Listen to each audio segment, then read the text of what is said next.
This program is brought to you by the Genesis Communications Network, a world leader in talk radio since 1998. Visit GCNlive.com today.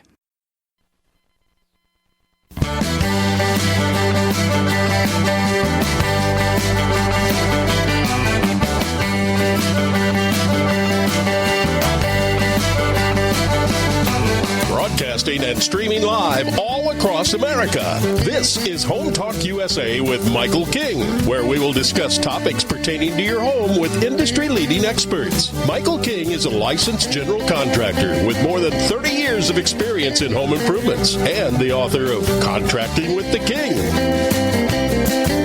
Join us this hour for our segment Invent America with your co-host, the Inventor lady, Rita Crompton. Discover what's next in the home improvement industry and explore new products and innovations. Or if you have that next great big idea, learn what it takes to bring your invention to the world as Michael King and Rita Crompton talk to America's inventors and innovators. Remember, the America of tomorrow is being invented today.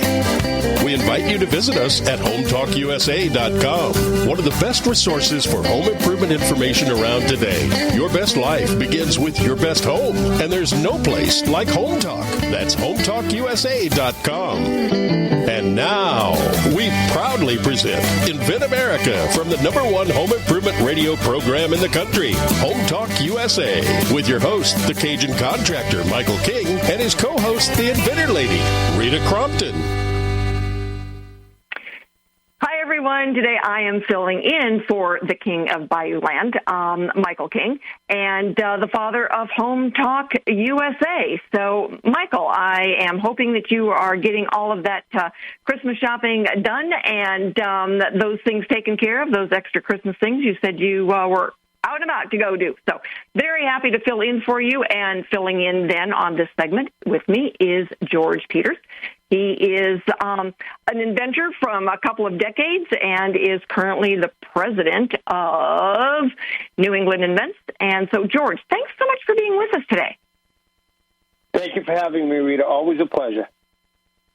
Well, you know, everybody gets a ton of junk mail, and we certainly have, learned how to do delete and throw things in the trash. But, inventors, this is a fun topic because, it is the season to get a ton of junk mail, but inventors get their own new layer of junk mail. And so, we always say, it's like, well, there's not much of a learning curve for inventors. It's not your day job where you can learn as you go that, oh, this is junk. For the first time inventor, you start getting something that says it looks like it's from the USPTO or, the official trademark office or law offices of somebody. And then you realize they're trying to sell you stuff. It happens every day. The new inventor has gone through quite a bit of work to protect that idea. And as you know, Rita, every Tuesday the Patent Office publishes issued patents.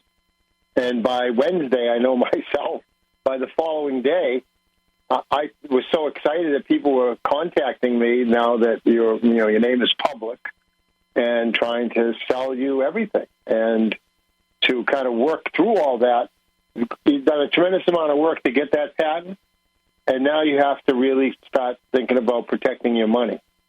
As I have spoken many times with New England Invents, you're going to have so many people with their hand in your pocket, you won't be able to get your own hand in there to get your money. No kidding. Right. So and with the Internet, it's do the work, do the due diligence, and when you get that email, you get that phone call, you get that piece of mail, and their call to action, and you have to do it now, and things like that. That should be a big red flag right there. But you can do a lot of work yourself and checking it out online, making some phone calls, asking the right questions. How long have they been in business? Who are the other? Name some other inventors that they work with and things like that. And usually they'll end up hanging up on you and things like that. And then you can weed them out that way. It's very important in that you've done a lot of hard work. And unfortunately, ours is an unregulated business. So you have to really be very wary of that. And you know the old saying, if it's too good to be true, it probably is. And there's easy ways to check it. Check them all out by doing a little research online. On emails, I always tell someone, never click on the number or the link in the email. You know, you don't call that number because if it's a scam email, the phone number is a scam too. Yeah. So if you go and you check, it's like, all right, well, I got something from the USPTO, then actually go to the USPTO site and find your information. Or then call the attorney you use, not someone listed in the letter. So that you're exactly right. There are things that you can do that will protect you and not let you be scammed from, you know, some of these different organizations. I know one of the ones that I have inventors call me about all the time is that, you know, they get a letter from another country that says, oh, you've got to register your trademark here. No, you don't. But they don't know that.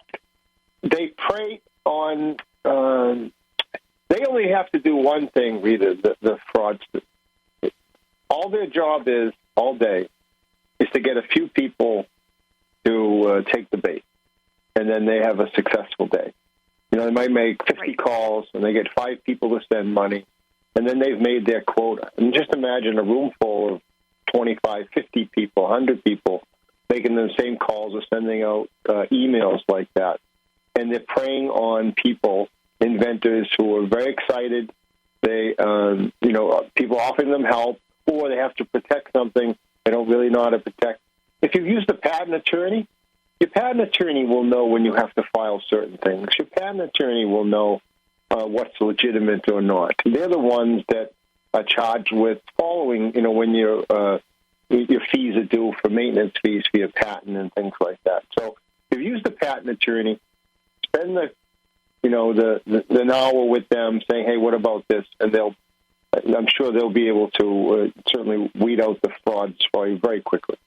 Yeah. It's amazing how often somebody, you know, that I'm working with for licensing, and they will say, oh, I just got this in the mail. I got to throw it away. Really? It says this. And they throw it away. It's junk mail.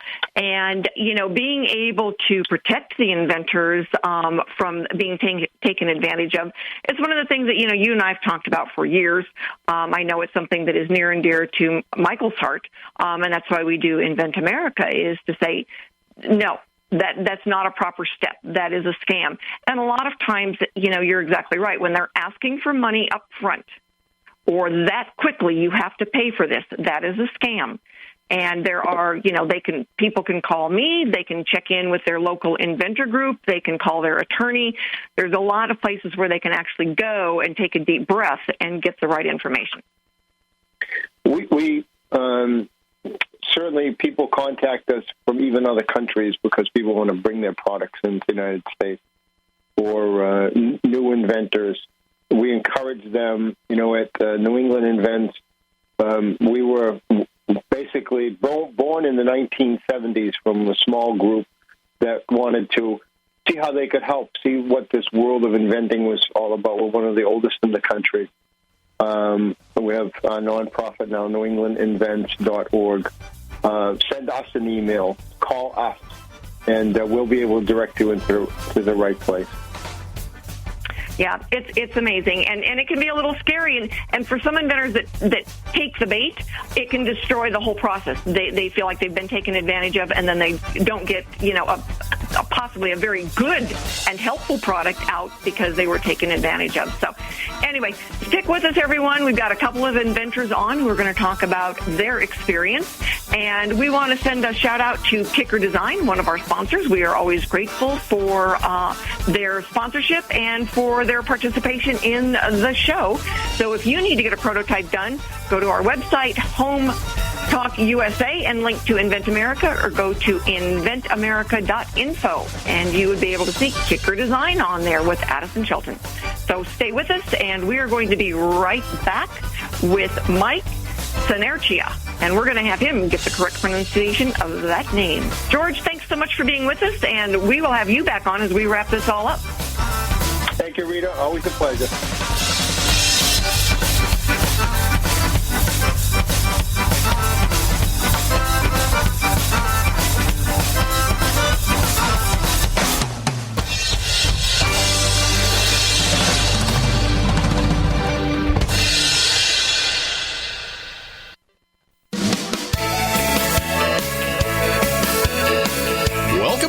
Home Talk USA with Michael King. Do you have questions about your next home improvement project or home repairs? Now you can chat with verified home repair and home improvement experts in just minutes. Get the help you need by visiting HomeTalkUSA.com. One of the best resources for home improvement information around today. Your best life begins with your best home, and there's no place like Home Talk. That's HomeTalkUSA.com. And now, back to Invent America from the #1 home improvement radio program in the country, Home Talk USA, with your host, the Cajun contractor Michael King, and his co-host, the Inventor lady, Rita Crompton. Hello, everybody, and we are going to wrap up this segment of Invent America. And we're talking about, scoundrels, which, you can kind of think would be, a really sad topic, but not necessarily because, there was always Scrooge to talk about. He had a happy ending. So, George, with that in mind, how should our inventors watch out for scoundrels and turn them into a happy Scrooge instead of a miserable Scrooge? Bet you didn't see that question coming, did you? No, I didn't, but that's okay. I don't want to say I've heard them all, but I've been through quite a bit. My first patent was awarded on April Fool's Day on 2003. I kind of should have known by then that I was in for a wild ride the last 20 years. So you usually can tell pretty quickly if you take a little time to see what kind of correspondence that you have. I always like calling people. Call them back if there's a phone number. If there is, sometimes there isn't. Sometimes it's just a website. Sometimes it's just a number to, reference to with a text. Never want to do that. Get a person. If you can't talk to a person live and check them out yourself, do not do it. And if you can, get yourself to a group like yours, Rita, like mine, New England Invents, and just maybe they have some information on them. Maybe the information is don't go that way, don't go down that road. Yeah, that's the most important. There's a lot of ways to do some due diligence on people nowadays, and referrals, still personal referrals are the best to go by. And I've told people, it's like, even with that, it's like, be wary, ask the questions, because honestly, if someone asked, if I ask someone for a referral, it's like, would they give me a bad one? If they had one? Probably not. They're going to give me the best ones. So it's like, take it with a grain of salt, ask yourself some tough questions. If they ask you to pay for something upfront and they've got no accountability, that's another trigger. And, somebody will tell me, they'll send me then a report, a letter they got from a company. And it says, this was a generically created letter. They send the same letter to everyone telling you what a wonderful idea you have. And so when you separate out now doing, some research, there are ways to protect yourself out there. There are enough experienced inventors out there that will help. I mean, I talked to several people when I was starting out just to find out who, the good, the bad, and the ugly were in the business. But it still took me a long time. Sometimes I was taken advantage of by people who I never thought would. So you have to always be wary of, when I wanted to always hear something good about one of my products I was trying to develop, I would show my mom. She would always tell me it was a great idea. Right? She was always going to tell me. Yeah, but if I wanted really... So the same thing with when you get a letters or email. Show it to somebody else who might say, that doesn't look like to me, or like that, or I saw that before, that's a scam. So do your homework, do your due diligence to protect that idea you might have just spent years working on and spend some money on. Don't let them lift your wallet at your most vulnerable time when you're just getting your feet on the ground, you see your path. Are you going to go licensing with the product? Or are you going to go try to manufacture it yourself and do that? There's enough decisions that you have to make that's going to require you to have some money in your pocket. Don't give it up easily to somebody else on just being excited that someone says, oh, you've got a great idea, you can make millions of dollars. I can tell you I've been doing this for a long time, and that's not the way it happens. That's right. That's right. So, people out there can join the Inventors Roundtable meetings. They're free. And our last meeting, it was last week on a Thursday night. We had people from Florida to California and Canada on the meeting. And they were thrilled to be able to talk to people from all over the country and ask advice and experiences. And so those meetings, whether they're a local in-person meeting like New England Invents or there are virtual meetings, sometimes the person that gives you the best information is the inventor sitting next to you. So, right. George, thank you so much for your insights. Thank you, America. Stick with us. We are going to wrap up this segment of Invent America right before the holidays in just a few minutes. And now we're going to let some bills be paid, and a big thank you to Genesis Communications Network for letting us have a home.